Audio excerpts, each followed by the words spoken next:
those of you who are actually watching and listening on YouTube, also on Facebook. Welcome to another site visit organized by the Minister responsible for geothermal here in Dominica, Dr. Vince Henderson, along with Prime Minister Roosevelt Skerrit. We are on another visit.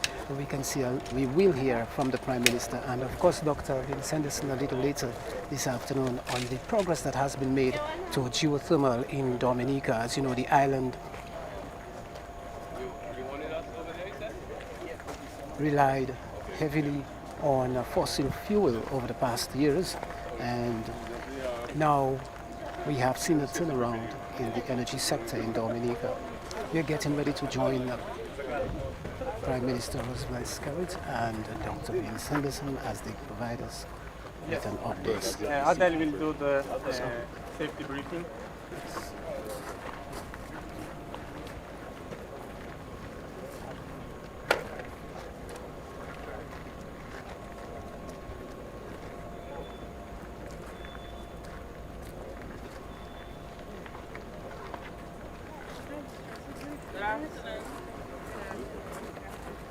Good afternoon, everyone. Welcome to LODA. Welcome to the geothermal power plant.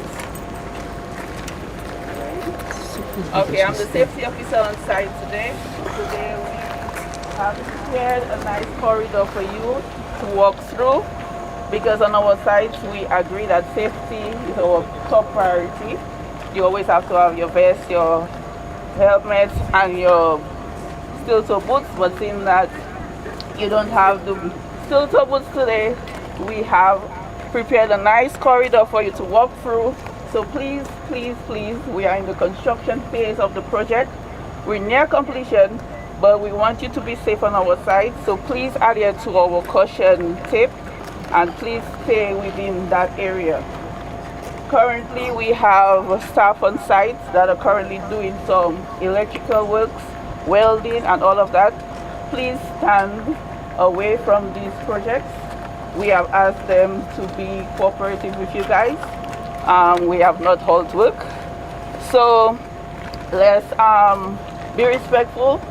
Even if we're in the hunting season, there is no hunting on our site, no smoking, no drinking while on site. And as we continue to traverse this area, we're only going through the pad, right? Yes. So as we continue, any questions, feel free to ask our engineers and our plant manager. Okay? Any questions so far? Can't ask Mehmet in Pete. Okay? So I'm the construction manager, Mehmet Tai. So we can start walking to the we can start walking to the power plant test and show you the progress. Okay. Okay. I'll lead the way. Okay. Okay. Yep. So once again, those of you joining us live, watching, we want to say welcome. It will be a sight to behold, a beautiful experience, particularly for those of you who probably might not be able to, or who are not here. Actually, you have an opportunity to see and to be part of our audience as we provide this site visit organized by the Ministry of Geothermal Energy here in the beautiful Commonwealth of Dominica. The geothermal energy offers a clean, stable, 24-hour based supply, unlike solar or wind, which of course fluctuates for a volcanic island like Dominica. We all know it's particularly attractive, natural resources and the beauty. In the past, as we said, we've relied heavily on fossil fuel, which has cost quite a bit of money to the Dominican people. Those of us who pay our bills, we can attest to that for a fact. The project is being carried out by the Dominica Geothermal Development Company Limited. That's the DGDC, a government-owned entity based right here in the Commonwealth of Dominica. The current plan centers on building a 10 megawatt geothermal power plant in the Rosa Valley, and that's where we are as we speak. The technology chosen is a binary cycle geothermal plant, so this is more environmentally friendly, and of course it is going to benefit all of us here in Dominica in the long run. We've seen a lot of work taking place, a lot of work has taken place so far in this project. As we speak, there are certain rules that we have to observe as we make our way through.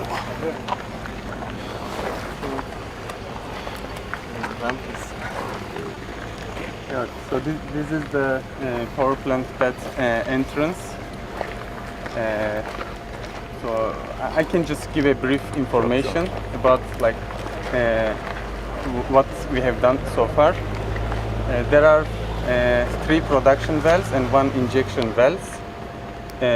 Production wells in 2 different locations, and there is P2 on the top and P1 and O3 on the bottom section. All 3 wells join together and goes to the separation area. It separates the brine and steam, and all the brine and steam with the pipe comes to the heat exchangers. And after that, transfer the heat to the motor fluid, which is cycles inside over and over again and produce the electricity. So this one is here we have 10 megawatts of power plant. There are 2 identical units. This one is the 5 megawatt side, and on the half the other 5 megawatts. What you see here is the generator, and on the back side we have the turbine. While we are walking, I can show you. This is the air-cooled unit to cool down the motor fluid inside the cycle.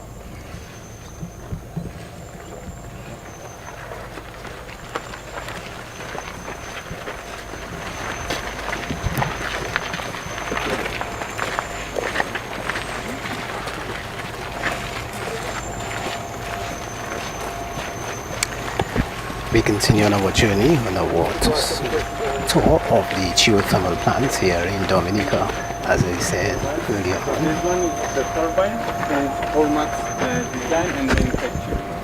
So we design and build it, and also the preheaters, the preheater and the vaporizer. These heat exchangers are also format design and manufacture, and including the ACC units, air-cooled condensers.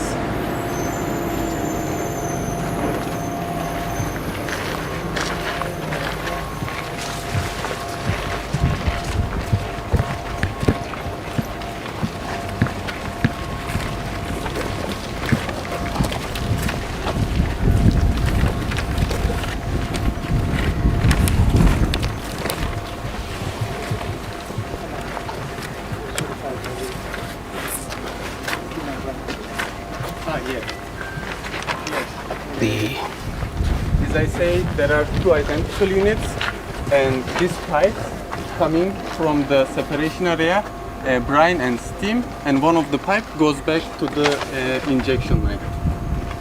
So 3 pipes. There are 3 pipes, 2 coming in and 1 going out. And the color we chose to match with the environment. In case you missed it, he said the color that was chosen for the pipes and the turbines to match the environment.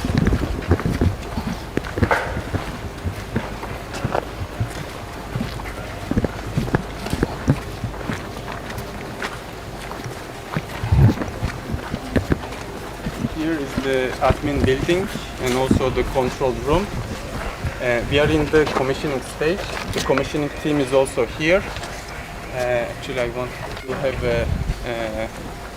access here so you can see what they are doing. Okay. can cross from here.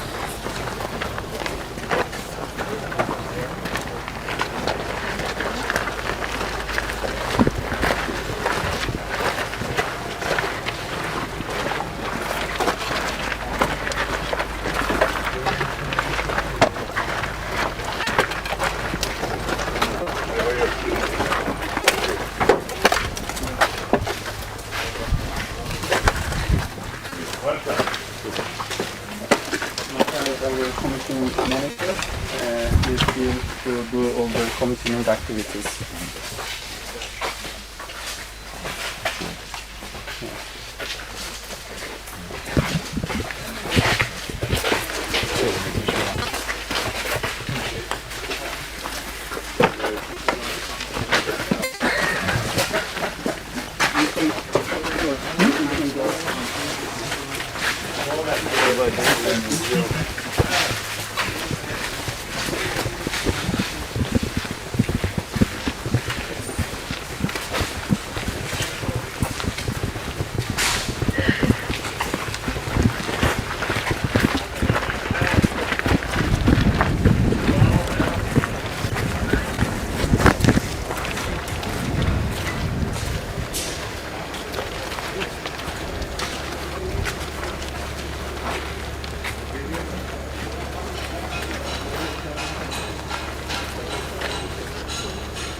Electrical building.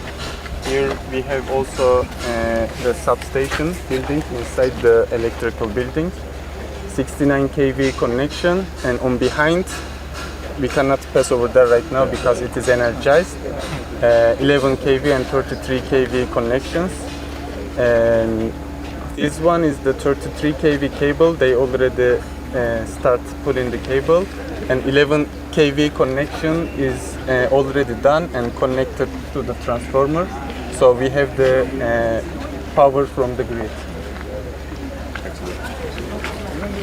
Quickly, You want to add something? the interface between the 10 megawatt of geothermal power and the transmission, the existing dominant grid.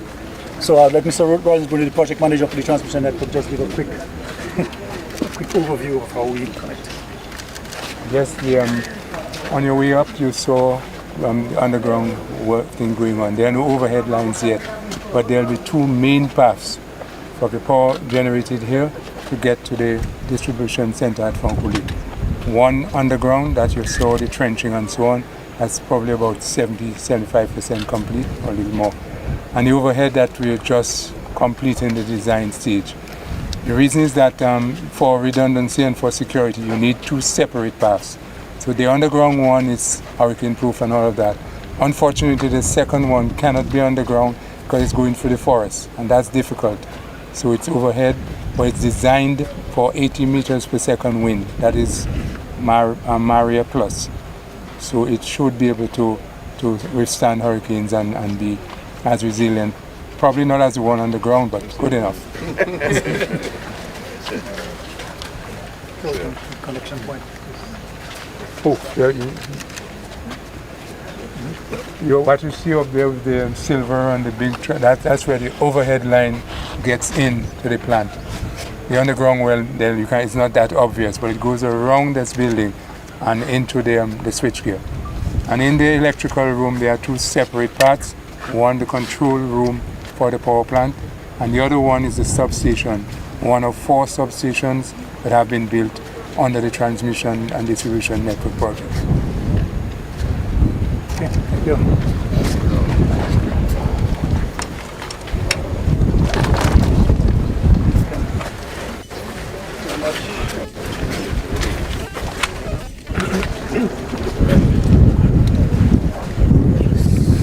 So we're still here at the geothermal power plants. A lot of progress has been made thus far. A lot of work has been, and effort has been put into this project. End of February. And So the commissioning that's we already started checking the only hope that the project can be completed. The time frame that was given for the completion of this project.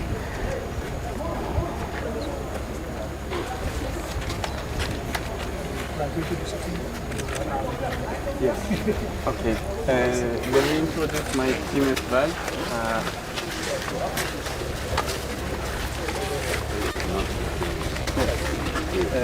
Mr. Arlon is our plant manager. Ivana is the project engineer. You already meet with Adele, is our safety officer. Kiara is the office admin. And we have the operators, operation team already here. And we have the contractors, CCCC, Enercom, and Innovatem, mechanical contractor. Okay. So those of you watching, We also have a local team to finish all the remaining activities, leading by Kermit. Kermit!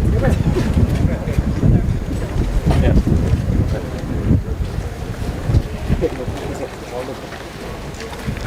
Good afternoon. Good. That's running. I do good afternoon. Any questions? Any questions? DBS? Questions? Any questions, Steve? what's the timeline of the project? Sorry. AJ? Yes, I wanted to ask what's the timeline of your project, of the project here? Yes. When do we hope to really get geothermal energy going in Dominica? At the end of the February. We are planning to sync with the grid. Mm-hmm. Yes. Have you had any challenges? I know we live in a volcanic island, climate change, The construction yes. is almost completed. Mm-hmm. That's why, we already passed most of the challenges we had. Mm-hmm. And right now we are in the commissioning stage. So if the weather doesn't go bad, so we should be fine. Mm-hmm. Yeah. Can you give us a greater description of P2, which you spoke of earlier on in reference to the plant that we are now looking at? Okay, so we have 3 production wells in 2 different locations. P2 is on the top, which is most powerful production well. P1 and O3 is by the security area, is another 2 production wells. These production wells will be combined and separated to hot water and steam in the separation area. And the hot water and the steam will come to the power plant through the pipes and will transfer the heat to the another fluid inside the unit, which is going to cycle over and over again to produce the electricity. I have a question. When you talk about commissioning, it's not a single action, it happens, it's a process, it happens over time. Can Yes. you give a little bit more insight into that? The commissioning takes about depending on the scale of the project, it takes from 1 to 2 or 3 months. It is not just okay, everything is ready, plug it in. It doesn't work that way. We have to check everything one by one, make sure that everything is operational and all the safety factors is functional. Mr. Minister, Mr. Anderson, we know that Domlec is responsible for electricity distribution. Can you give us a greater understanding as to what that means? Well, first of all, OMAT is building the plant here. Once the plant is commissioned, and of course commissioning is a process, but commissioned will be, it means that they will have completed all the testing, will hand it over and connect to the Domlec grid. So the power is produced here goes onto the Domlec grid, and Domlec will be responsible for distribution as it does for diesel generation or hydro. So that is the relationship between this and Domlec. In terms of generation, a timeline, if that is possible now? Well, I prefer Mehmet to respond. The same question. Generation? Yeah, he answered that already. answered already, Yes. okay. Right. End of February, and by Mr. Minister, March, early March, we will have the official. Yeah. Mr. Minister, in terms of cost, how much is it costing the government? Well, that's a good question. So what we've done in order to minimize the pressure on the government finances, because we are investing about $40 million on the transmission network. We're building the lines on the ground and overhead. That is $44 million US. We are also, of course, the construction of the plant is taking place, which is being financed by ORMAT through their own equity and a loan from the Caribbean Development Bank from the Green Climate Fund. So effectively, this construction is not really costing the government. It is the transmission network that is what we're paying for. So let me also ask you, Mr. Minister, in reference to the public-private sector arrangement, how satisfied are you in reference to the start of that project and the end of the project? Well, we're very satisfied so far. Although I prefer not to comment on work of contractors until they hand over, because that's only when you know that you have the product that you sign up for. And of course, there'll be a period of time over which you will be able to see how it operates. But so far, ORMAT has been an excellent partner. We've had no difficulties. We, of course, as would in any case of contracts, can be complicated. So we may have disagreements over points. But I think so far they have turned out to be really good partners. As a private-public partnership arrangement, that we are responsible for one part of the project, that is the transmission, and they are responsible for the plant. I think so far we have interfaced well, and Domlec has been a very reliable partner in helping to facilitate things. So far, I think all parties are playing their role, and this is why we are seeing a completion date that is pretty much what we signed up for. We are looking at the end of 2025, and we just moved 2 months into 2026, which is by the end of February. So that to me is good for such a complex project. You see the amount of parts that have to be put together, and it's not easy getting things out. You could see the parts and wonder how did they get here, because you have components that are about 60 feet long and about 20 tons. So to actually get this done, and the good news is that most of that, if not all, was done by local truckers, crane operators, bringing all of this equipment from the port onto the site, and a lot of local workers here getting this done. So it's been really a good exercise for us, and to prove that we can do difficult, complex things in Dominica. So I'm very happy. How soon after completion do you think Dominica will be ready to export energy? Well, that's another conversation for another time, and Prime Minister perhaps can help us with that. That's a good question. Mr. Prime Minister. Well, first of all, I'm very happy with the progress. Obviously, we're on schedule for end of February transmission to Domlec, so that Domlec can get it onto to our individual homes and businesses. I want first of all to recognize the leadership and the guidance of the Minister for Energy, Dr. Henderson, on this project over an extended period of time. So we credit a lot of what has happened to his guidance and his consistency. And of course to the Geothermal company Dominica, and all of the technical people there led by Mr. Fred John, who has provided great leadership and technical skills and advice over an extended period of time as well.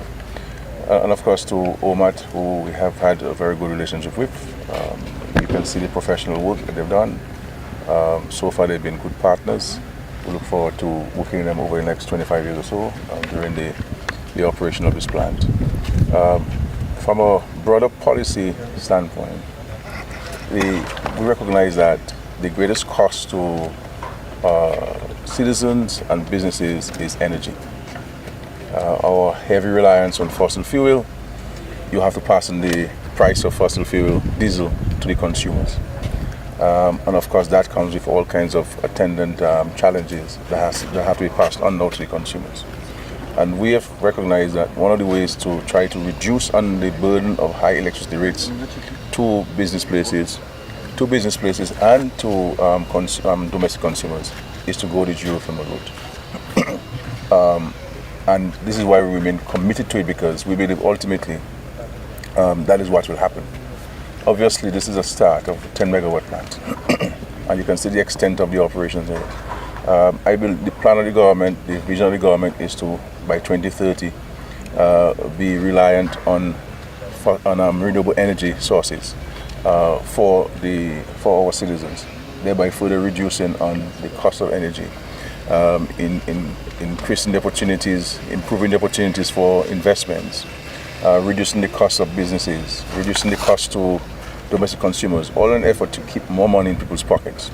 And this is the vision of the country as part of the dynamic Dominica. And of course, these things tied with all of the things we're doing, whether it's in education, in agriculture, in tourism, in major infrastructural projects like international airport. All of these things is to create sustainable jobs in the economy, permanent jobs, better paying jobs for the young people of the country, great opportunities. You see here on the geothermal plant, young Dominicans who are just out of college, for example, State College, who have an inclination towards mechanical and electrical engineering, and they've been given the opportunity to be here and to take on from the Mr. Brunis and the Mr. Toussaint's of the great experience who have been the pioneers really in terms of the electricity generation in Dominica. And so this is what we're seeking to do, ensure that we transfer the knowledge so that at the end of the day we have the local capacity and local skills. A lot of times these things are overlooked. You understand? Overlooked. But this is a fundamental, deliberate policy of the government. And I'm hoping that we can continue to highlight a number of young Dominicans and senior Dominicans who have been involved in the process or advising the government on this and being involved in overseeing the implementation of the project. So we obviously you will still have some energy generated by diesel, so you won't have the full impact of the geothermal on your electricity bill to the extent that you would have had if it was only geothermal. But certainly you will see and you'll hear from Dominic how that the geothermal coming on stream will help mitigate against the increases that Dominic will propose and so forth. But if you don't have the geothermal, then it would have been much higher. At the end of the day, Dominic is a private company, notwithstanding the fact that it is owned, majority shares owned by the state. It's a publicly listed company. It has to follow certain prudential and legal activities and behaviors and so forth. So we believe that the geothermal is achieving its objective, and we are certainly positioned Dominica, or have positioned Dominica, to be really a poster child where renewable energy is concerned. Now, I always keep making the point of and letting Dominicans appreciate how difficult it is to put in infrastructure. Now, any other island that has geothermal potential and so forth, you can do your research. You will recognize that access to the site is way more accessible than what you have here at Loda. So just getting there and to put that infrastructure is really extraordinary. And these things add to the costs because you need specialized equipment. You need to have opened up some of the corners and build retaining walls to widen the roads just for the equipment to come in. You understand?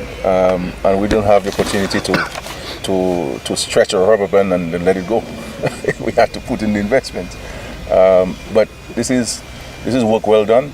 I think the vision of the government, the strategy of the government, and the plans of the government are manifesting themselves for all could see. And if you cannot see, somebody will tell you about it, and you will be able to believe it. And so it is really developing is incremental. It's a process. You achieve certain timelines and targets, and you have to keep on working because you have to keep on creating opportunities and addressing challenges. So we're here at the cusp of the energy coming on stream to pay a visit and to witness what's happening. And so certainly We look forward to end of February that Dominic can receive the energy, and then you and I, the residents and citizens of Dominica, can have access to renewable energy. And of course, we have to now speak about the next phase of investment where geothermal is concerned. On the question of export, obviously, studies have shown that we have the capacity to export. We've had numerous engagements with the French authorities, the French Republic, and also companies in the French Republic, and also our brothers and sisters in Martinique. But events in the French Republic did not materialize to the extent that we had discussed and we had advanced. But it is something that we have put before the European Union, we have put before the French Republic to say, look, if you want serious investment, we're not asking for any aid, we're not asking for any grants. If you want a serious joint venture investment between Dominica and the French Republic, or Dominica and the European Union, because they themselves have a target of how much energy should be produced by renewable sources. Guadeloupe and Martinique, while Guadeloupe have the geothermal, they do not have to the extent that they can build such a plant. In Bouillante, in Guadeloupe, there was a very small plant there. But we have the capacity to supply them, and we're prepared to engage them in that, in a joint venture, where Dominica can sell energy to Guadeloupe and Martinique. So this is still open. Obviously, this will require significant investments, but we believe that these investments would see a positive return on if the European Union or the French Republic were to enter into a joint venture with the government of Dominica. Mr. Prime Minister, I know at the very beginning of this project that some by the way, the code is here, is orange, eh? Mr. Prime Minister, I know at the very beginning of this project that quite a number... It's live? Yes, we're live. That quite a number of people had their reservation because they felt that this area is a green area. But your government was able to get the Green Climate Fund through the World Bank, I think, to propel some monies into this project. Can you help us to have a better understanding of how easy it was to get this organization involved? I say so with the greatest sense of humility.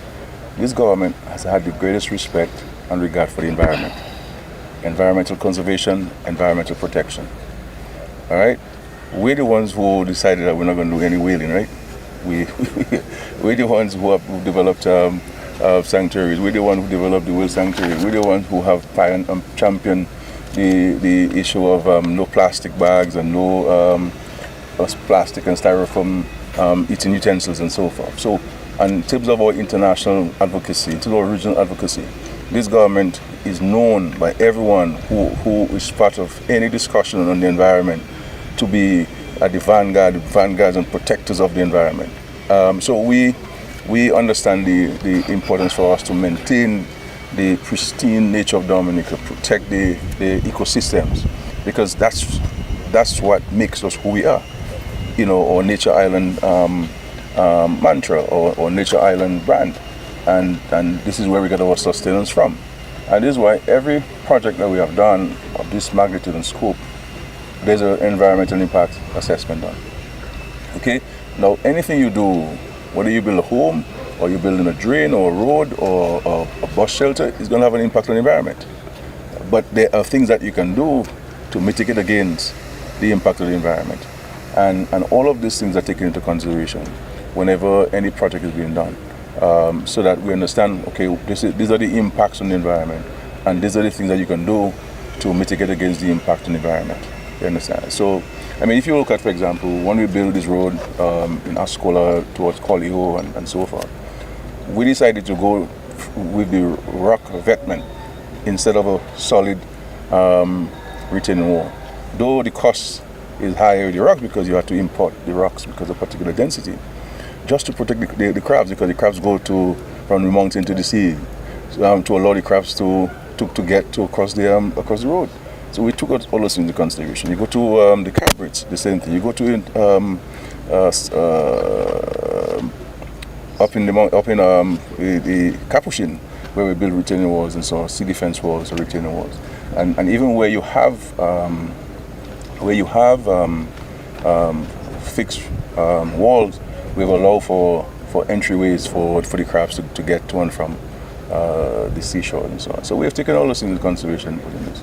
But at the end of the day, I don't think the Lord gave us an environment and opportunities not to take advantage of them. He gave you fruits to eat, right? He gave, and he gave you knowledge so that we can build planes so that we can get from one destination to the other.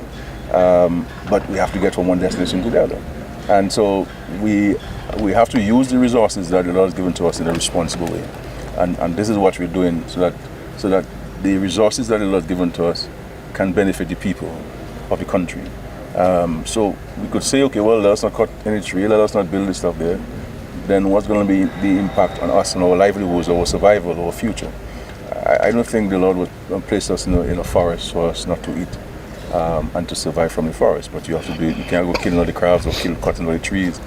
You go about doing this, but you can plant trees back and create the ecosystem to ensure that the natural habitat can be reinstated. I see the. We have spoken about the benefits and so forth that this project will bring here to Dominica, but what about transparency for the people?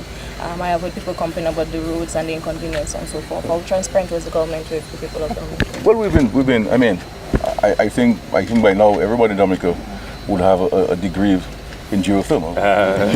The number of course hours that they've received in terms of explanation over the last so many years. Obviously with everything you do, there's going to be some inconvenience, to get the transmission lines from Loda to Fokole, and to go the resilient way, as we said in our national resilience strategy, the idea of putting, as far as possible with the resources available, putting the electrical lines, distribution lines underground so that we mitigate against the impact by natural disasters, and we become more resilient in that way. Obviously, you have to cut the road. It took us a little longer than we would have wanted to reinstate the roads. You have one supplier of bitumen in the country, and that place poses a limitation on the government, even for the government's wider road maintenance program. We have to be reliant on that sole supplier of bitumen, asphalt, to do road maintenance. And so this is something that the government itself is looking at addressing.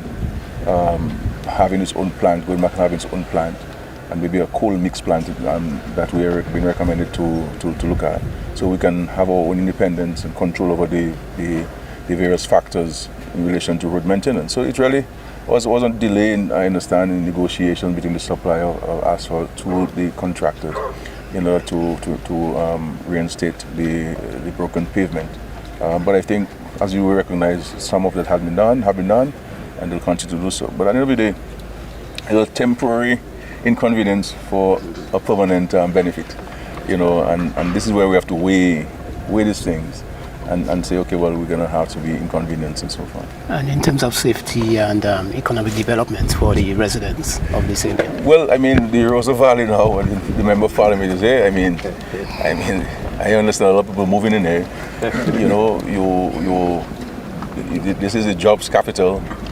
High-paying jobs capital and so on. You put the geothermal and you put the cable car, and the hotel has been built down there. You have some housing being built. So a number of positive things happening in the Rosa Valley, and of course, these are projects that will attract lots of visitors. People want to come and see the geothermal plant, and I think it's something that will become a tourist attraction in itself from visitors all over the world. Want to see what Dominica has done, this small island has done for itself. And to highlight what we have done.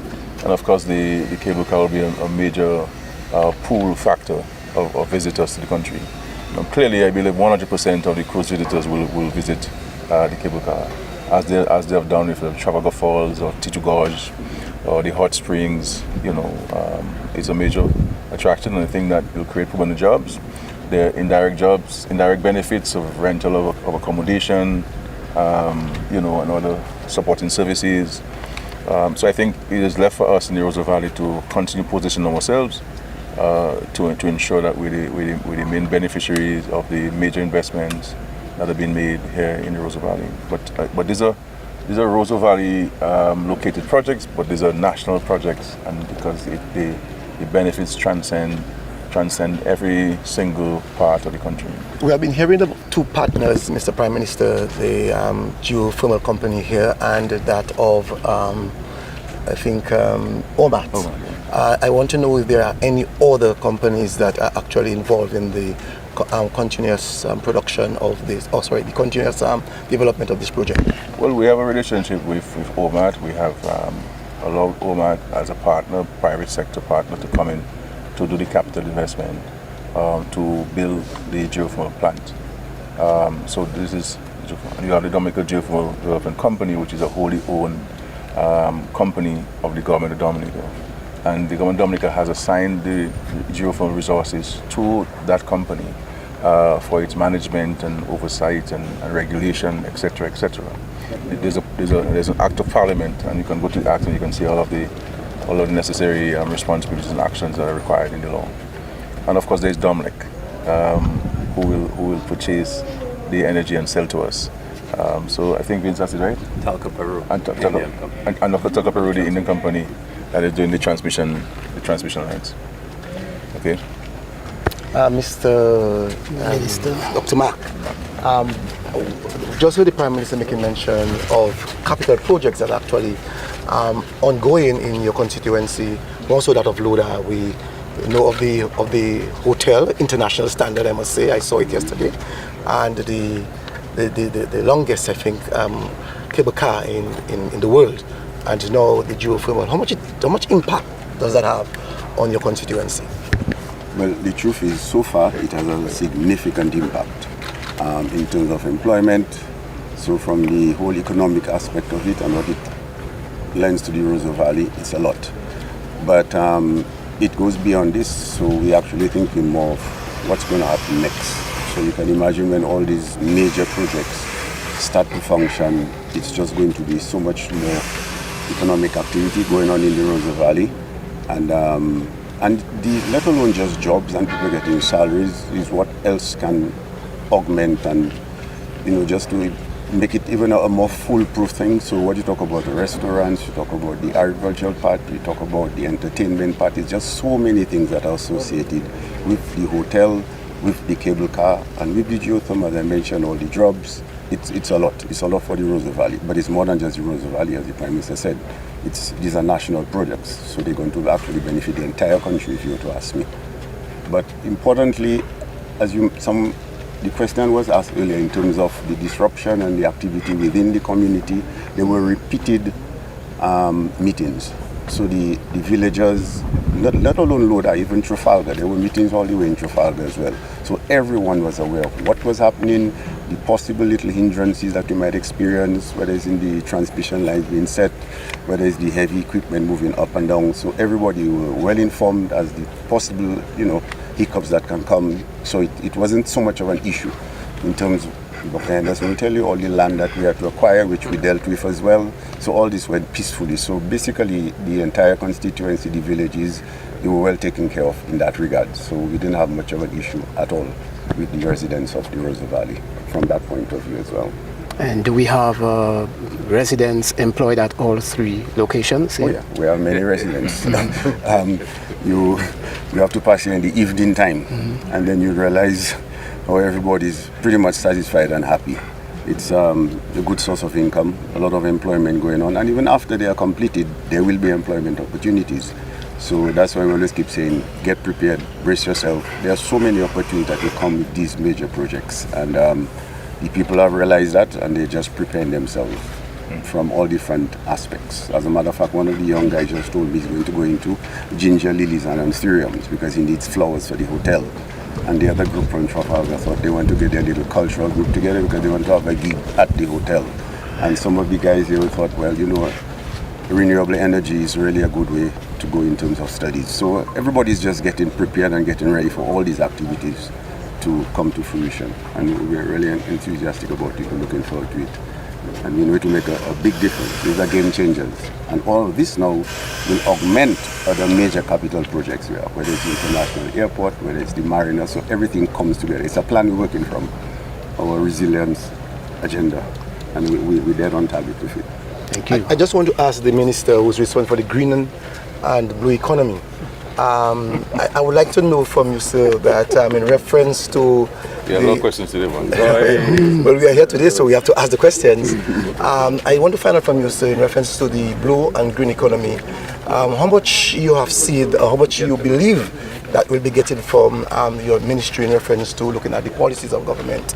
I'm looking forward to the whole issue of the green economy. Okay, thank you very much. I thought I was visiting and paying, facilitating and giving support to my colleagues, the Prime Minister, and so. But I'm happy because, as Dr. Mack has just mentioned, the project benefits itself is all-encompassing, regardless what sector, what ministry, and so the blue and green economy and green usually, signifies, renewable energy in some form, as they would suggest, clean. And so for our ministry, of course, we welcome it. The ministry itself is heavily investing itself in agro-processing. And agro-processing, as you know, is an industry. There are various types. We also have the use of energy. And then you have a lot of small entrepreneurs across the island. So even this project in itself, making the linkages, will now make electricity affordable. Enable these people to reduce their operation costs, and with these savings they can now upscale their business. So you can begin to see the linkages. Of course, as you can see, a lot of the developments that are now happening within the blue economy space, why you may not be directly into the sea, but resorts are built near the sea for a reason. And the reason is that it uses the ocean as its major attraction. And so the last facility that was recently opened, as the name suggests, Ocean Oasis, again using the allure of the ocean, which is the blue economy. So the blue economy is not also out directly into the ocean, fishing, maritime, wave energy and minerals, but also the businesses that uses the allure, the attraction of the marine environment. And if these businesses, they them too, can benefit from reduced energy cost, of course we can see increased profitability, and anyway of increased profitability, you see expansion, you see additional hiring of people, reducing the unemployment level. So I am very happy that I was here, and I can answer that question. I could go on and on about the linkages that we can make in our own ministry, agriculture, fisheries, and blue and green economy. Thank you. And we have some youngsters there in training. It would be a good opportunity to hear them and see them. They were interns from the State College when they were at State College, and they were brought in as trainees. So they're being trained by OMAT so that they can actually work in operating the plant. So it is a great opportunity for young Dominicans. We have all the Dominicans who've studied geothermal technology. We have Mr. Dalton Elwa, who is one of the senior members of staff of the Dominica Geothermal Company, and of course the young trainees. We're very excited about the opportunity. OMAT has indicated that its plan is to really engage locals to operate the plant. So soon I'm hoping we will see a project manager, operations manager from Dominica, and some of the employees and workers at this plant will be Dominicans. So we're very excited for that, and we're grateful to OMAT for taking that step.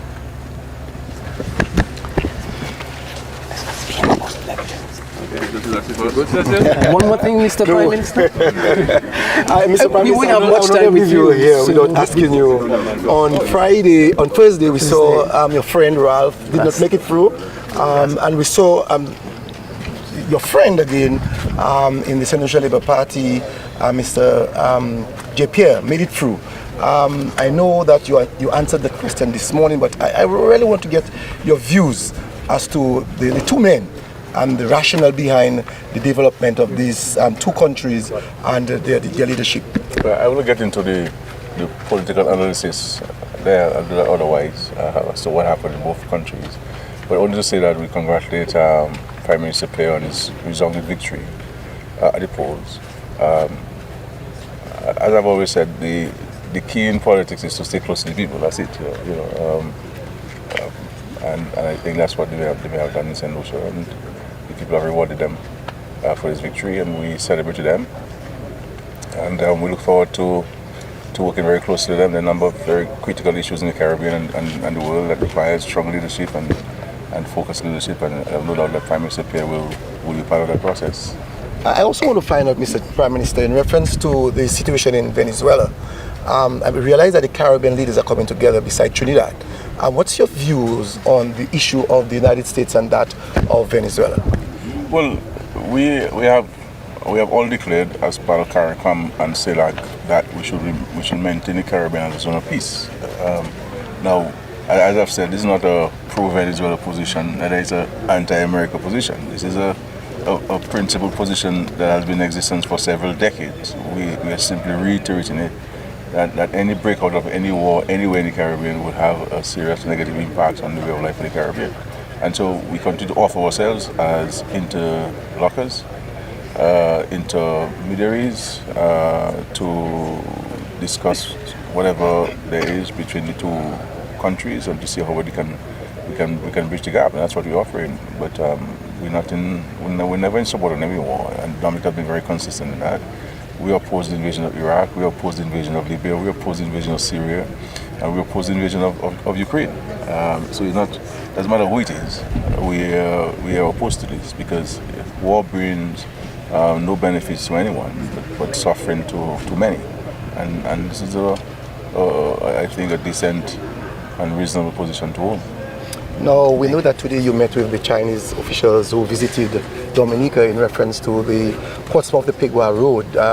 Can you give us an update as to the meeting this morning? Well, the visit, as you know, the President, she has approved of the rehabilitation of the road from Pigwa to Borough Square in Portsmouth as a grant to the government and people of Dominica. There's a technical team, a design team. The government of China has engaged a design team to design the road. So they're here now to collect data that could inform design and, of course, the costing of the project. So I took them on site myself to share with them my own vision for the road and areas I believe that they needed to pay special attention to.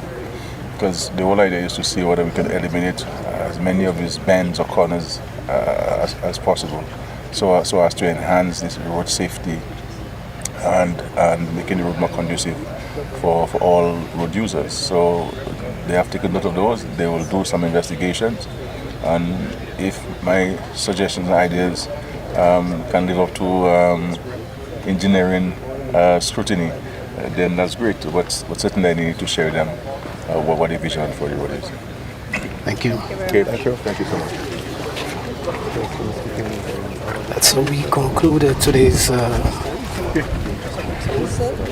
site visits and press conference called by the Prime Minister's office in collaboration with Dr. Vince Sanderson, who is also the Minister responsible for geothermal energy here in Dominica. As we know, for many years, Dominica has relied on fossil fuel, but now we've seen a transition from fossil fuel to geothermal, which means a lot for us here in the Commonwealth of Dominica. We'll see cheaper electricity rates for Dominicans, and of course every sector will benefit in one way or the other. So again, we want to say kudos to the government of Dominica and the ministry responsible and the minister responsible for geothermal here in the Commonwealth of Dominica and their partners in making this a reality for the people, something that the people have been calling for many years now. But at least good things we heard, we always hear, comes to those who wait, and so we are seeing that transition today. As we heard, from February next year, 2026, we will see that transition, and we will see the people of Dominica benefiting from geothermal energy, not putting aside Domlec, because Domlec will also benefit to an extent. We want to thank you so much for watching. Thanks again for being part of our audience. On behalf of my technician, Yipman Bruno, I'm Steve Vidal, just giving you a final view of what's happening here today. Take care of yourselves.